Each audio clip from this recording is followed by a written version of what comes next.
વિધાનસભાના શિયાળુ સત્રનો આજે 7મો દિવસ હતો। 7મા દિવસે બજેટની ચર્ચા લઈને જે કોંગ્રેસના એમએલએ છે તેમણે જીડીપીમાં ₹1,49,000 કરોડની જે કરવેરાની આવક થઈ છે તેના સામે કેટલાક સવાલો ઊભા કર્યા હતા।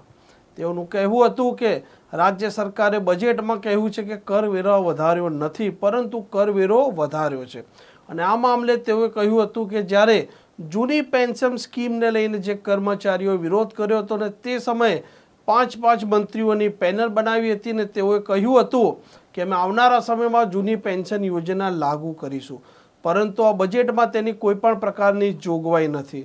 સાથે તેઓ શિક્ષણને લઈને પણ ગૃહમાં સવાલ પૂછ્યા હતા અને કહ્યું હતું કે રાજ્ય સરકારે શિક્ષણમાં બજેટના ફક્ત 0.5% જ રકમની ફાળવણી કરી છે તો આ વિદ્યાર્થીઓ કેવી રીતે ભણશે।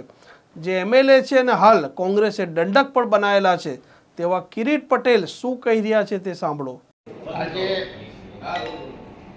રાજ્ય સરકાર દ્વારા જે બજેટ પરની ચર્ચા હતી એમાં ભાગ લઈ મેં રજૂઆત કરી અને સૌથી પહેલાં તો સરકારનું જે બજેટ છે એનાથી વધુ દેવાવાળું બજેટ નાણામંત્રી દ્વારા રજૂ કરવામાં આવ્યું। વિનંતી કરી કે ભવિષ્યની અંદર સરકારનું દેવું જે રીતે દર વર્ષે 50,000 કરોડથી વધે છે એ વધવું ના જોઈએ। બીજી બાબત કે હવે બજેટની અંદર કહ્યું છે કે અમે સરકાર ગુજરાતની પ્રજા ઉપર 1 પણ કરોડ રૂપિયાનો કરવેરા નાખ્યા નથી।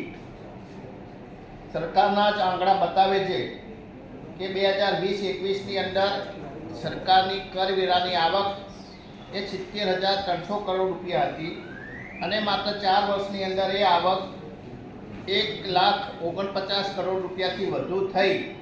એ જ બતાવે છે કે છેલ્લા 4 વર્ષની અંદર કરવેરાની આવક એ 100%થી વધી છે। ચાલુ સાલે 1.34 લાખ અને આવતી સાલ જે નવા અંદાજ બતાવવામાં આવે છે સરકારે કહ્યું છે કે અમે કોઈ આવક નથી પરંતુ જે આંકડા બતાવ્યા છે એની અંદર આગામી સમયની અંદર કરવેરાની આવક 1.49 લાખ થવાની છે એટલે કે 15,000 કરોડ રૂપિયા વધુ આ આવક કયા કરવેરામાંથી આવવાની છે એ સરકાર બે મોઢાની વાતો કરે છે કે અમે કરવેરા નાખ્યા નથી તો કરવેરાની આવક આ વધી કઈ રીતે। બીજું નવી શિક્ષણ નીતિ પ્રમાણે જીડીપીના 6% જેટલા ખર્ચ એ શિક્ષણ પાછળ થવો જોઈએ।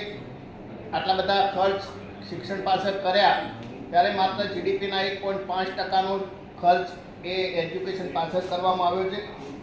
અને સૌથી મહત્ત્વની બાબત કે તારીખ 16/9/2023ના દિવસે જ્યારે રાજ્યની અંદર તમામ કર્મચારીઓએ જૂની પેન્શન યોજના અને એમના જે માગણીઓ હતી એના માટે આંદોલન કરેલું અને એ દિવસે 16/9/2023ના દિવસે રાજ્યના 5 મંત્રીઓએ એક કમિટી બનાવેલી અને પ્રેસ નોટ જાહેર કરેલી કે 1/4/2005 પહેલાં જે કર્મચારીઓ ભરતી થયા છે એને નવી પેન્શન યોજના આપવામાં આવશે।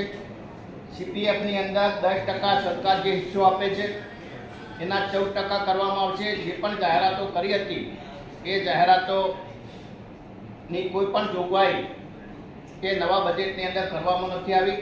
એટલે મેં એ પણ કહ્યું કે જ્યારે તમે ગીતાની વાત કરો છો, ગઈકાલે ગીતાની વાત કરી, ગીતાની અંદર કહ્યું છે કે તમે શાસક કરતા હોય જે કહ્યું હોય એ કરવું જોઈએ। જ્યારે રાજ્યના 5 મંત્રીઓએ જાહેરાત કરી હોય અને આજે એમાંથી 1 પણ રૂપિયાની બજેટની અંદર જોગવાઈ ના કરવામાં આવે એ ગુજરાતના કર્મચારીઓ માટે છેતરપિંડી સમાન છે। તેમણે જે ગૃહમાં પોતાની પ્રશ્નોત્તરીમાં સવાલ ઊભા કર્યા હતા ત્યારબાદ રાજ્યના જે પ્રવક્તા મંત્રી છે ઋષિકેશ પટેલ તે પણ સામે આવ્યા હતા અને તેઓએ કહ્યું હતું કે કિરીટભાઈને ગૃહમાં તેનો જવાબ આપવામાં આવ્યો હતો પરંતુ ઋષિકેશ પટેલે પણ રાજ્ય સરકાર વતી જવાબ રજૂ કર્યો હતો। કિરીટભાઈએ ગૃહની અંદર જે વાત કરી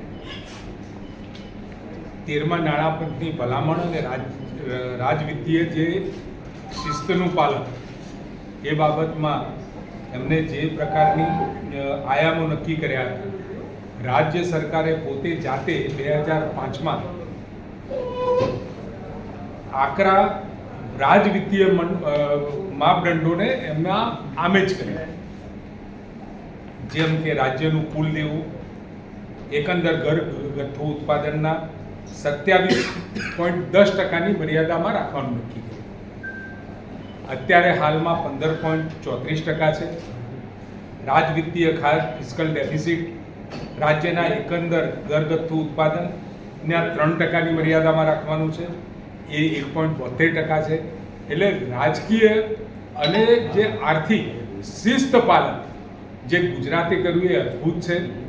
અને 2001થી અત્યાર સુધીમાં જે પણ કોઈ દેવાની કેપિટલ તેમજ વ્યાજ ચૂકવવામાં એક દિવસ પણ આપણે મોડા નથી પડ્યા. અને આ તમામ ખર્ચો આપણે જે દેવું કરીએ છીએ એ મૂડી ખર્ચમાં કરીએ છીએ. અને જ્યારે મૂડી ખર્ચમાં કરતા હોઈએ, સંસાધનોમાં કરતા હોઈએ, એટલે સ્વાભાવિક રાજ્ય મજબૂત થાય.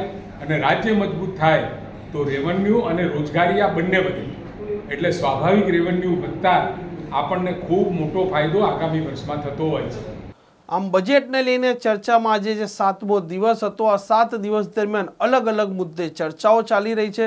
શિક્ષણને લઈને ક્યાંક એમએલએ સવાલો પૂછી રહ્યા છે, તો ક્યાંક ને ક્યાંક રોડ રસ્તાને લઈને જે જોબ નંબર પાડવાના છે તેને લઈને પણ સવાલો પૂછી રહ્યા છે. તેવામાં જે કિરીટ પટેલ છે ત્યાં વિધાનસભામાં ખૂબ સક્રિય પણ દેખાઈ રહ્યા છે, વારંવાર સવાલો પણ પૂછી રહ્યા છે. અને જીડીપીને લઈને પણ તેઓએ સવાલ ઊભા કર્યા હતા. સાથે જે બજેટમાં જે જોગવાઈ કરવામાં આવી છે તેને લઈને પણ તેઓએ પોતાની વાત મૂકી હતી. નવજીવન ન્યૂઝ આ વિધાનસભાનું સત્ર ચાલી રહ્યું છે તેની સતત આપણને માહિતી આપતા રહેશે. તો આ પ્રકારના સમાચાર જો આપણને સાંભળવા પસંદ આવતા હો તો નવજીવન ન્યૂઝની આ ચેનલને સબસ્ક્રાઈબ કરવાનું ભૂલતા નહીં.